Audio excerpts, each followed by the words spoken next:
Hai, Assalamualaikum warahmatullahi wabarakatuh.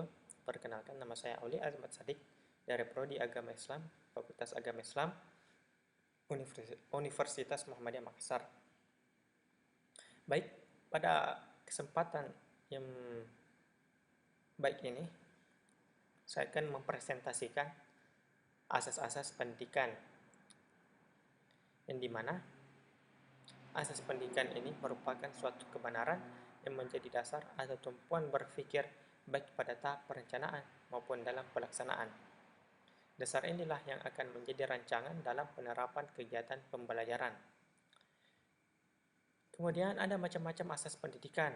Yang pertama, asas pendidikan seumur hidup. Asas pendidikan seumur hidup ialah merumuskan suatu asas bahwa proses pendidikan merupakan proses kontinu yang sejak seseorang dilahirkan hingga meninggal dunia.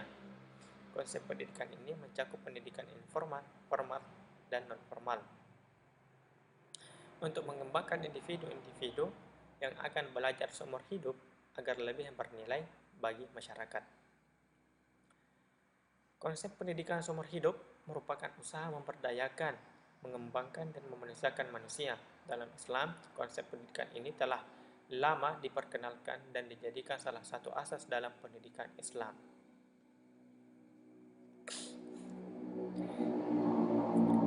Kemudian perspektif pendidikan seumur hidup. Yang pertama, tinjauan ideologis. Yang kedua, tinjauan ekonomis. Yang ketiga, tinjauan sosiologis. Yang keempat, tinjauan filosofis.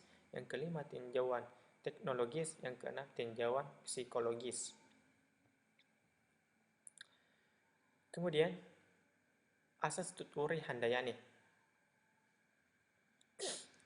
Asas tuturi Handayani ini merupakan asas pendidikan Indonesia yang hingga saat ini masih digunakan. Asas ini dikemukakan oleh Ki Hajar Dewantara, kemudian dikembangkan oleh Dr. Andos R.M.P. Sostrokartono, yaitu seorang filsuf dan ahli bahasa.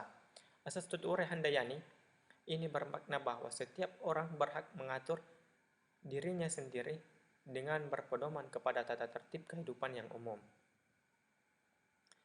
Kemudian konsep asas tuturi Handayani. Yang pertama, ing ngarso sung tulodo, yang artinya jika di depan memberi contoh. Yang kedua, ing madya mangu karsa, yang artinya di tengah membangkitkan kehendak. Dan kemudian yang ketiga, tuturi Handayani, yang artinya jika di belakang memberi dorongan.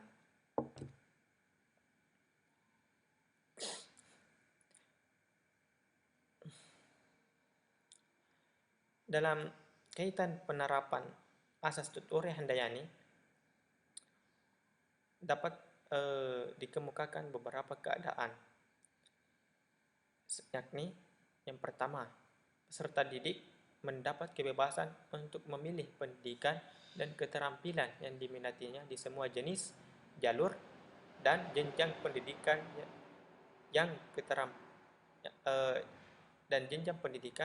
yang disediakan oleh pemerintah sesuai peran dan profesinya dalam masyarakat.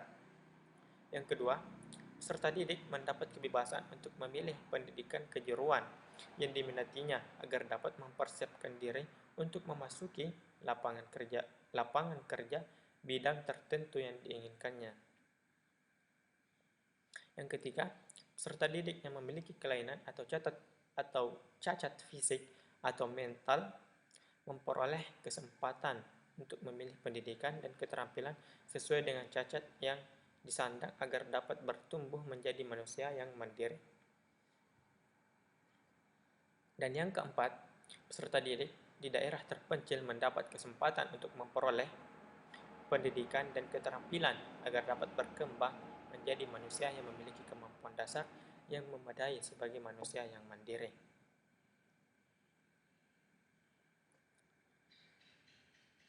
Konsep asas tuturi Handayani tidak lepas dari ing ngarsa sung tulada, ing madya mangun karsa, yang berarti di depan memberi teladan, di tengah memberi bimbingan, dan di belakang memberi dorongan.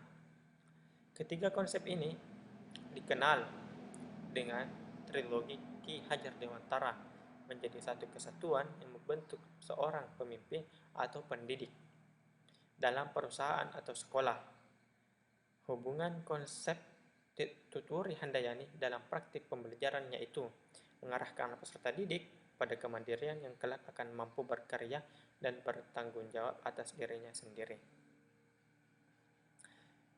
Yang ketiga, asas kemandirian. Baik baik pada asas Tuturi Handayani maupun belajar sepanjang hayat secara langsung erat kaitannya dengan asas kemandirian dalam belajar. Mengapa demikian? Kemandirian dalam belajar dapat diartikan sebagai aktivitas belajar yang berlangsung yang lebih didorong oleh kemauan sendiri, pilihan sendiri, dan tanggung jawab sendiri dari pembelajaran. Dan inilah yang menjadi fokus terhadap para terhadap siapapun yang melakukan pendidikan baik secara formal maupun non formal dan juga secara informal, bahwa kita ditanamkan untuk dapat belajar secara mandiri dan bertanggung jawab atas pembelajaran itu sendiri.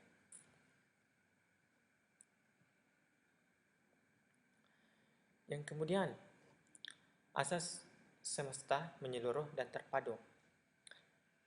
Semesta itu maksudnya pendidikan diselenggarakan secara terbuka bagi seluruh rakyat Indonesia. Menyeluruh maksudnya pendidikan harus mencakup semua jenis dan jenjang pendidikan. Terpadu artinya pendidikan tidak bisa dipisahkan dari keseluruhan pembangunan bangsa. Kemudian asas manfaat adil dan merata. Penyelenggaraan pendidikan harus dapat dinikmati oleh seluruh lapisan masyarakat sesuai dengan kemampuan dan kebutuhannya. Asas manfaat adil dan merata yang meliputi asas non-diskriminatif yang memandang manusia Indonesia seutuhnya tanpa diskriminasi. Kemudian asas tanggung jawab bersama. Asas tanggung jawab bersama ini mengandung arti bahwa pendidikan dilaksanakan merupakan tanggung jawab bersama baik itu pemerintah, masyarakat, dan unit terkecil yaitu keluarga. Dengan adanya tanggung jawab ini, maka usaha-usaha yang dirancang pemerintah dalam mewujudkan tujuan pendidikan yang optimal dan terintegritas dapat direalisasikan.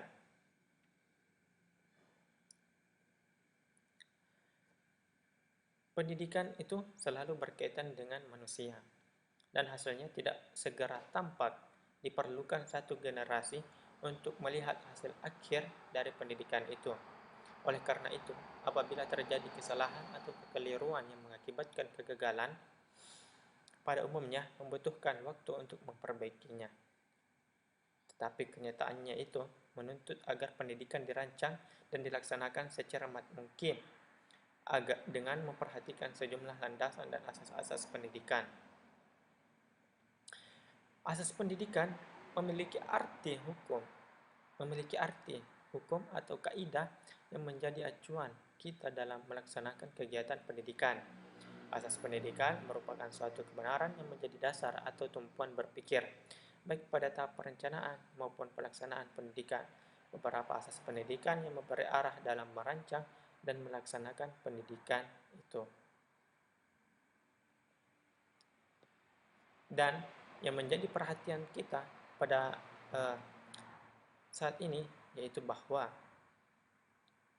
pendidikan di Indonesia itu masih sangatlah rendah. Mengapa demikian? Karena yang menjadi masalah adalah bahwa pendidikan Indonesia belum merata. Karena masih banyak penduduk Indonesia yang belum bisa memanfaatkan fasilitas pendidikan. Karena bagi yang di daerah terpencil, akses untuk mencicipi pendidikan itu sangatlah terbatas, dan sumber daya manusia seorang guru pun sangat terbatas. Maka untuk itu peran pemerintah dan masyarakat adalah agar pendidikan ini bisa di bisa dirasakan oleh seluruh lapisan-lapisan masyarakat, baik itu di pedalaman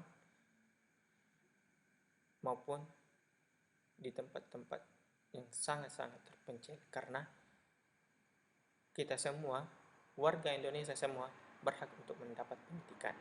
Sekianlah presentasi saya. Uh, Lebih dan kurangnya mohon dimaafkan. Assalamualaikum warahmatullahi wabarakatuh.